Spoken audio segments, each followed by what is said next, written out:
So for yesterday's classwork, you guys were supposed to work on problems 32 and 34. So I'm going to go ahead and kind of walk through those problems for a moment here. One of the biggest things that we need to understand as we move forward is that linear equations are equations that are written in the form y equals mx plus b, where exponential equations are in the form y equals a b to the x. Today's lesson is really talking about the difference between simple interest and compound interest, where simple interest turns out to be a linear equation and compound interest turns out to be exponential. We'll definitely spend more time tomorrow talking about these two types of interest as I have a video ready to go on the toolkit for those two topics.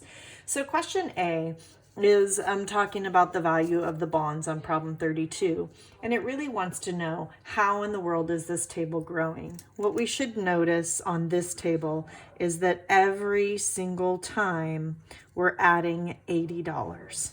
So we are really wanting to know that we know that we're adding $80 every month. So $80 is the interest that we're going to earn.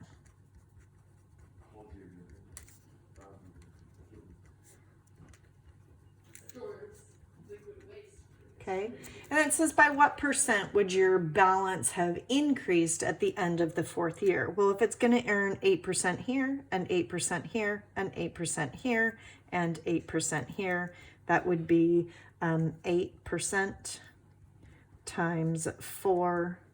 So 8 times 4 is 32%.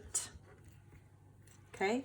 For the next one, we're looking at the value of the credit union. It says instead, if you invested the $1,000 and earned 8% compound interest, that's interest that is compounded once a year. So really what happens at the end of the first year, you end up with the same amount as you did in the other account. But then before year 2, you actually get 8% of the 1,080, where in simple interest, once you get your percent, your interest added every single year is going to be the exact same. So really it's an 8% increase, and we would talk about an 8% increase to be 1.08. That would be our multiplier. So we're multiplying by 1.08, multiplying by 1.08, multiplying by 1.08, multiplying by 1.08.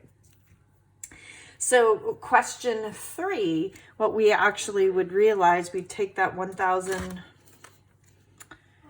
on my calculator. I am going to take the value of year 3 and multiply it by 1.08 to get the value of year 4. And I'm going to go ahead and round that to the nearest cent. So this is how much money I would have on year 4. Well, if we want to know what the increase is, we can actually take that value on year 4 and divide it by our initial investment. And when I do that, it turns out I get basically 1.36, we'll say approximately, which means I have a 36% increase. So you'll see that the value of the credit union account actually increases faster than the value of the simple interest account or the value of the bonds. There's also question D, says, what will the balance of the credit union account be at the end of the fourth year? Well, we already got that. And by what percent is that account increases? So we have that. Looks like this is actually the answer to D. Question C,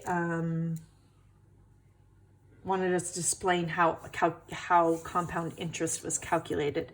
And truly what that is you are going to you get money on the money that you earned, not just the money that you put in the bank.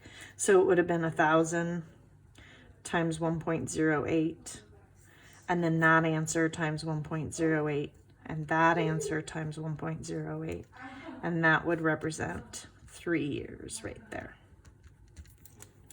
So we then have a video for problem 33. Problem 33 was taking these two accounts here and putting them on a graph. And if you go to the slide that is on, I believe that is slide 7. If you go to slide 7, there's a video there that kind of describes what a step function really is. I'm not terribly worried about you knowing how to do the step function graph. I did want to show it to you because it is important to show it to you. I also had questions on 34, so let's go ahead and take a look at this. The very first question is, what is the equation for each of those accounts? Well, we know that the value of the bond account, I'm going to go ahead and do it on their graphs. The value of the bond account, or on their tables. I'm trying to get this all in view at the same time. This is going to be linear growth. We're increasing by $80 every single time. So if we're increasing, that's actually our growth rate. So our growth rate would be 80. So it's going to be 80x. And the starting value of that account was $1,000. So we get y equals 80x plus 1,000. Now on this account, if you think back onto how we did problem C, we took that $1,000 and we multiplied it by the multiplier of 1.08. We're going to keep multiplying by that 1.08 by the number of years that we're talking about.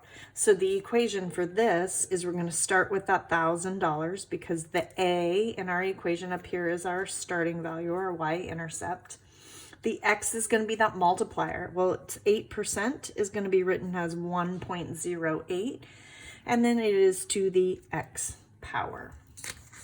So if I bring those two equations over here, we have 80x plus 1,000, and we have y equals 1,000 times 1.08 to the x power. So in part B, you were supposed to check that. I believe they wanted you to check it for, I gotta find my sheet. They wanted you to check it to make sure your answers match the table. So what I would do is I would let x equals 4 and make sure you get the same values that the table has. So check equation with the table.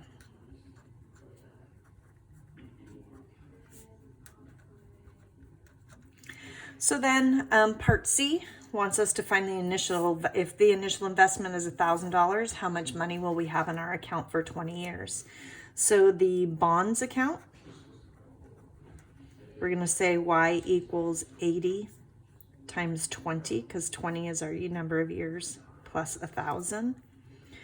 Well, 8 times 2 is 16. I got my 2 zeros, so I have to add 2 zeros. The end of 20 years, I'll have $2,600 in my bond account. In my credit union account, we're going to again plug in 20 for x. But what I'm going to do here is I'm going to try to show you what buttons I'm pushing on the calculator also to get this answer to help you guys if you need that.